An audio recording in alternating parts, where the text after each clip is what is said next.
Hello Hastings, welcome to an in-studio. I'm Tom Wright, and I'm pleasure to introduce you to Mr. Representative Tony Jurgens, representing District 54B here in Minnesota, and which includes Hastings. So welcome to the studio, Representative Jurgens. Thank you, Tom. Good to be here.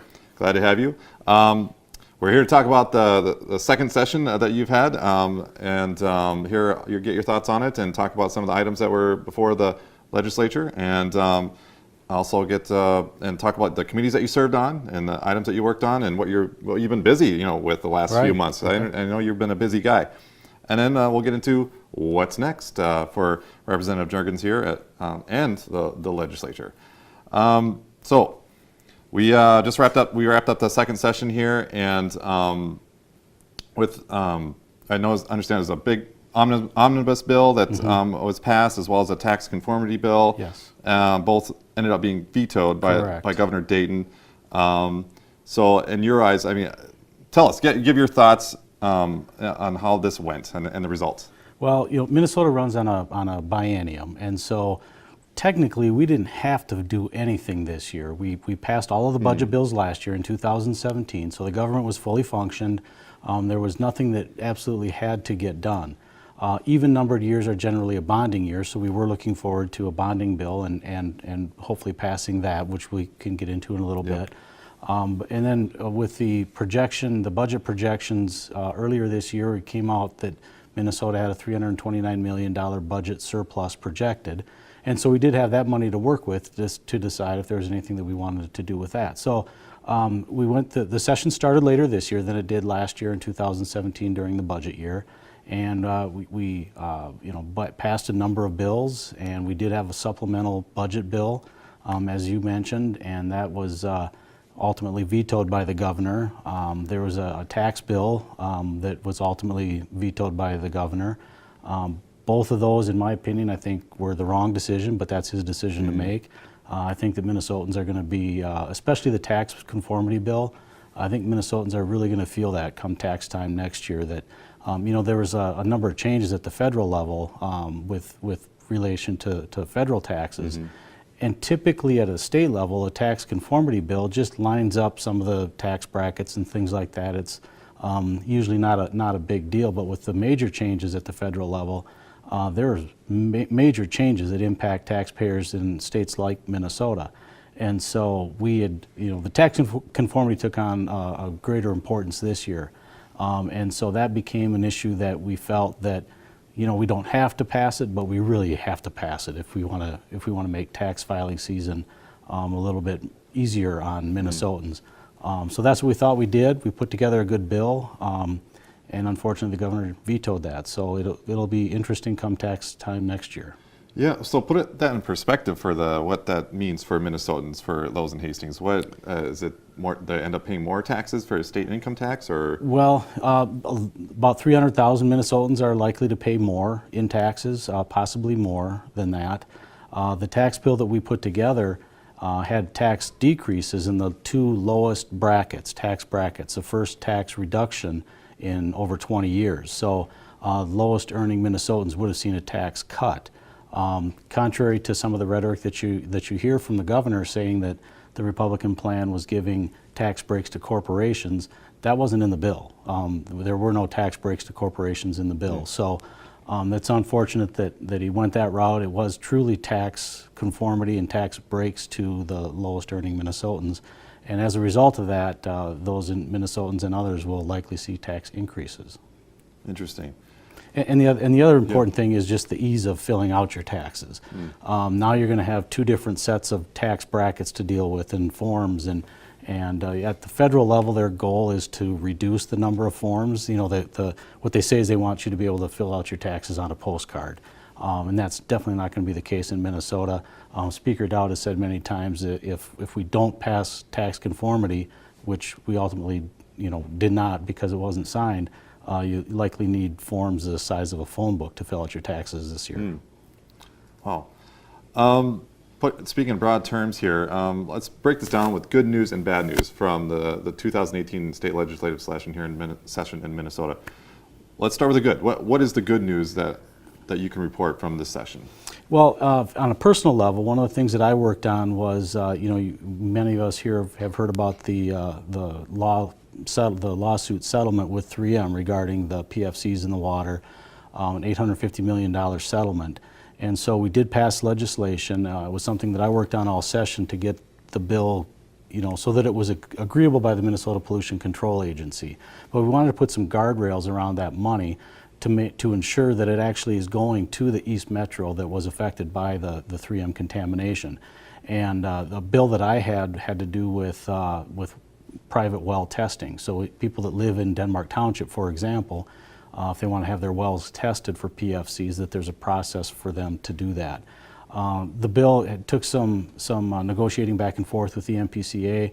Eventually they did agree with, we came to agreement on the language of the bill, and that was amended on to another bill that Representative Kelly Fenton from Woodbury had, and just yesterday Governor Dayton signed that, so that did make it into law. So that's one of the good news things I was hoping for.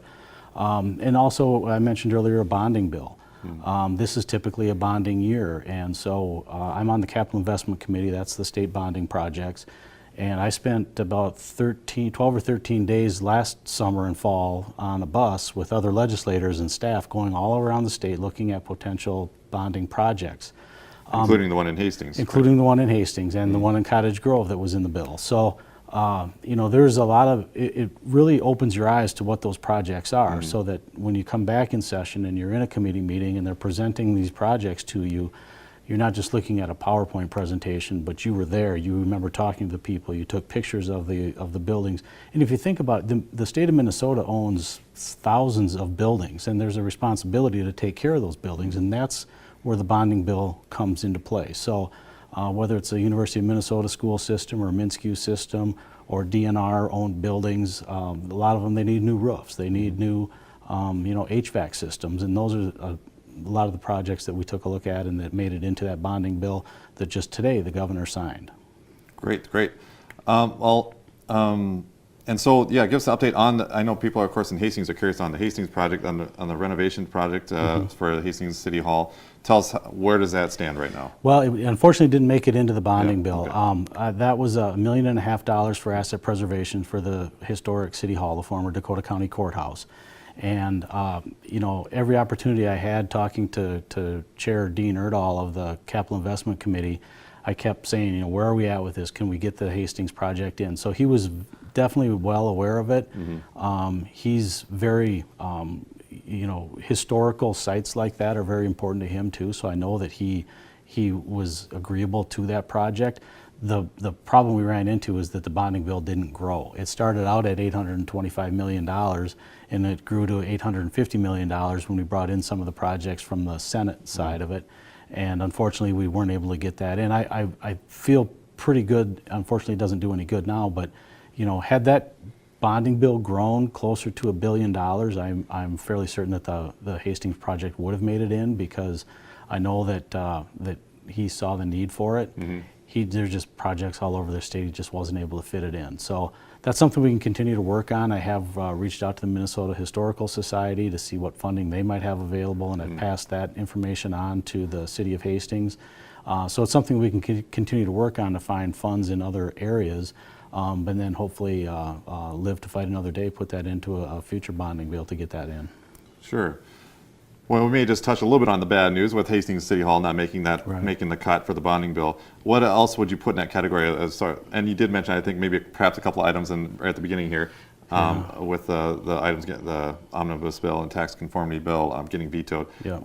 Any other items that would you put in the bad news? Or anything else one of to the things report? that I worked on, if you think back in November, the news had stories about school lunch shaming. There were school districts where students that didn't have money in their lunch account would get to the lunch line and find out that they had a negative balance, and they would dump their lunch in the garbage. And that was actually made illegal in 2014, but the law didn't really have enough teeth in it, so that's something that I took up as a cause this year. I have to interrupt on that. Yes. Did that really happen? Like, kids were More getting than their you would lunch think. More than dumped you in would the think. garbage because they didn't have money in their account? Yes.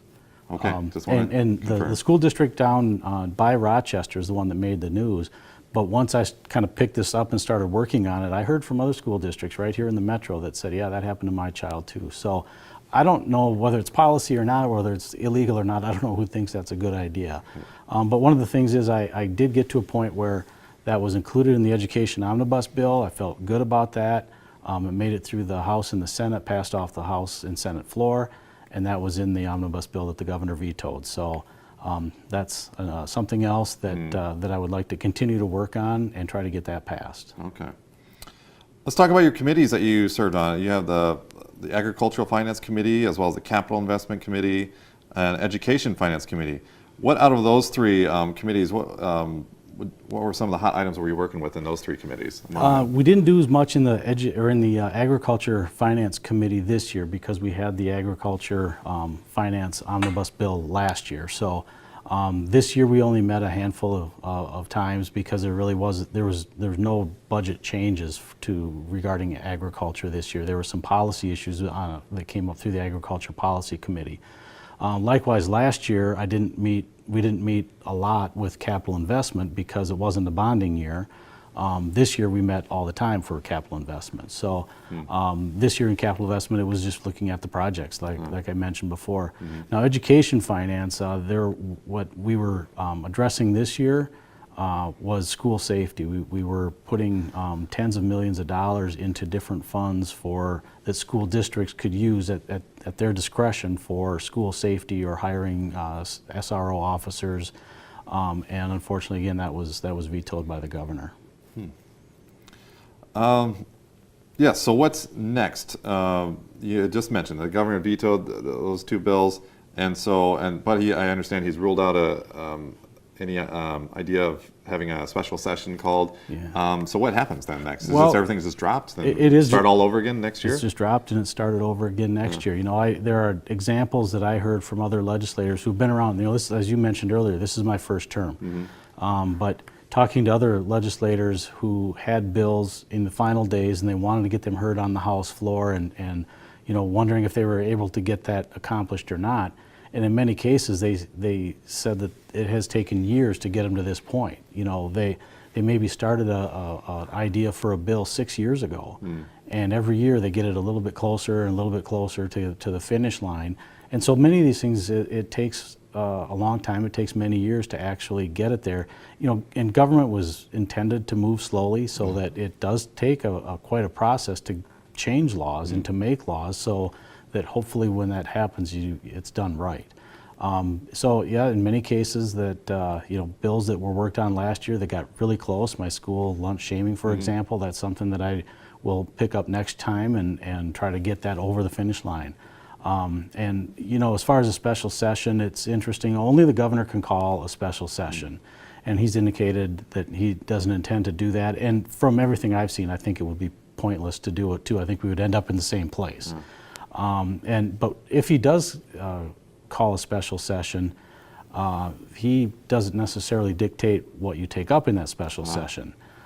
You can have some pre-agreed upon terms, but technically the governor starts the special session, but the House and Senate determine what bills go forward and when it ends.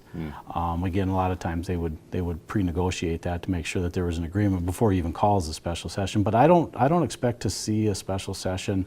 You know, as you said, the governor has indicated that he's not going to call one, and I haven't heard anyone on the legislative side saying that they should, because like I said, I think we'd end up in pretty much the same place anyway. You know, something else I wanted to ask you about, Senator Carla Bigham in the state Senate was in your chair recently here, and she had said something that caught my interest. She had mentioned at a town hall meeting as well that she had publicly complained about how partisan things are up in St. Paul. And I was curious to get your take on that, if you agree or disagree with that.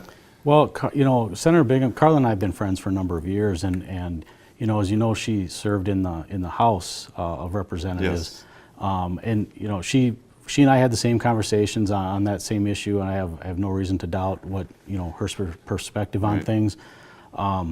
Being in the minority in the Senate is much different than being in the majority in the House, and so my perspective is probably different. I do see some partisanship, but I also see how well we work together. And you know, I've said many times that some of my best friends in the House are on the other side of the aisle.